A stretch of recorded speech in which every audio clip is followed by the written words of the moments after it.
We used two of the most advanced AI models to create two characters. We will put them face to face. Their arguments will be evaluated by 5 independent AI models across multiple criteria, scored from 0 to 100. This is AI Debates. Should education be primarily practical or theoretical? Education should lean primarily practical, with theory supporting real-world application. Theory has value. It provides context and deeper understanding.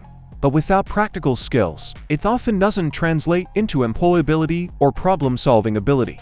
Gen Z lives in a fast-moving economy where being able to do something matters more than simply knowing about it. Practical education delivers job readiness, confidence, and adaptability, while theory should enhance and inform that hands-on foundation. The balance matters, but if one must lead, practicality is what prepares people for the opportunities and challenges of today's world. No, purely practical education is a trap. It teaches you today's job and guarantees tomorrow's obsolescence. 2025 WEF, the half-life of technical skills, is now tilde to 0.5 years. Theoretical foundations, math, systems thinking, scientific method have a 20+ year half-life. Germany's gold standard apprenticeships work because they layer heavy theory on practice. 3 to 4 days shop, 1 to 2 days classroom. Pure practical US trade programs churn out workers who top out at journeyman, while the guy with the engineering degree designs the robots that replace them. You need both, but theory is the scarce, high-leverage part. Practical skills are cheap and fast to acquire once you understand why things work. Prioritizing practical only is like memorizing chess openings. Without learning strategy, you win early, lose forever. Does Gen Z's shift reflect a failure of higher education to adapt? Yes.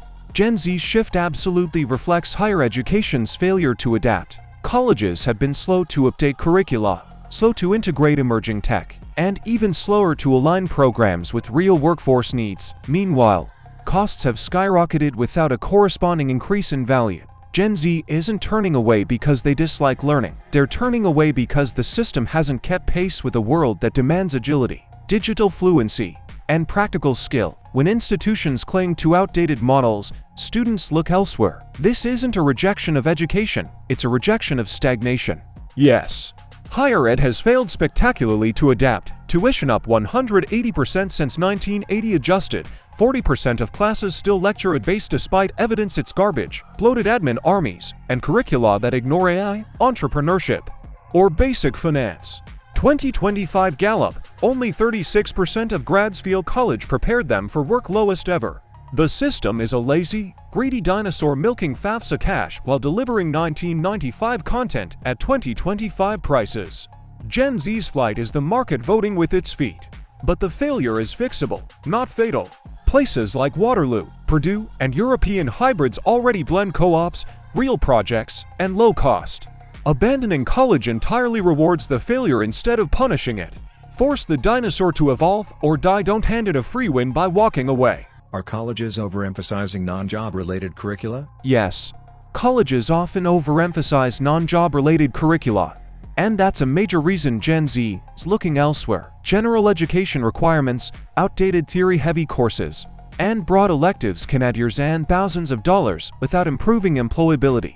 While well-rounded learning has value, students today face a very different economic reality. They need targeted skills, industry alignment, and faster pathways into meaningful work. When half a degree feels disconnected from real careers, it's understandable that Gen Z questions the return on investment. Colleges haven't balanced relevance with breadth, and students are noticing. Yes. 2025 data. The average undergrad takes 38 credits of Gen Ed a full year unrelated to major or career, up from 28 in 1990. Meanwhile, only 11% of programs require an internship, and less than 5% mandate a capstone with real employers. AAC and U. Students pay $50,000 plus for mandatory rocks for jocks, diversity seminars, and 19th century lit surveys, while Chat already writes the essays and AI automates the jobs they're supposedly training for. Admin bloats 60% of budget on compliance and day theater instead of labs or apprenticeships. It's indefensible padding.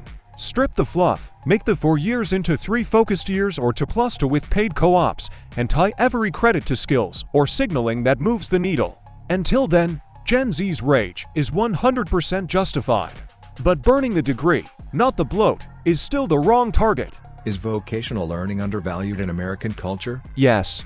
Vocational learning has been deeply undervalued in American culture. For decades, the narrative pushed college as the only respectable path, while trades were treated as backup options rather than essential professions. Yet these roles keep the country running and often offer strong pay, stability, and upward mobility. The stigma has discouraged talented young people from pursuing practical, in-demand careers.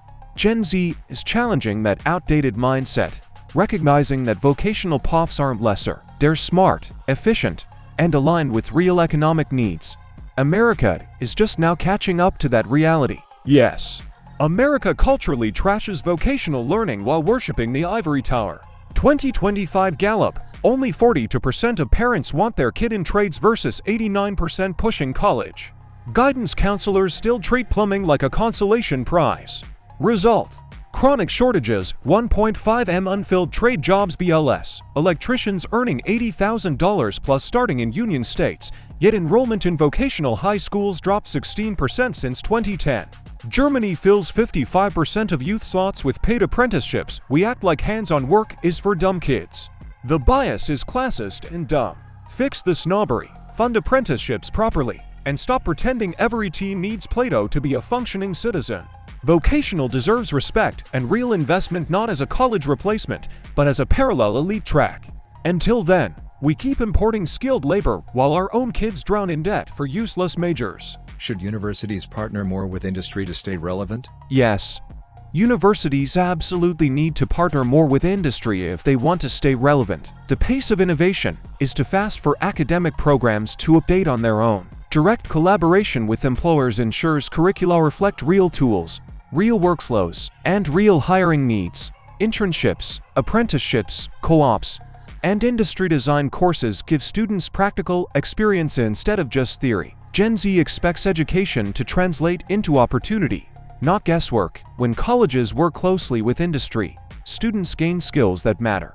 Employers get job-ready talent, and higher education stays connected to the world it's supposed to serve. Yes, universities are ivory tower relics without mandatory industry partnerships.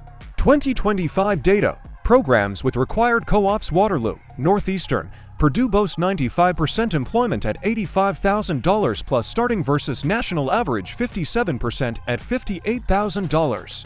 Germany and Switzerland run 50 to 60% of degrees as dual study with paid corporate rotations, unemployment near zero. Yet only 18% of US bachelor's programs require any real work experience, NCS. Companies complain grads are unready while unis hoard tuition and protect faculty sabbaticals. Force every major to embed 12 to 24 months paid industry placement. Let firms co-design curricula and tie funding to placement rates. Do that and relevance crisis ends overnight. Refuse and deserve the exodus. Half measures like guest lectures are lipstick on a corpse. Partner hard or perish.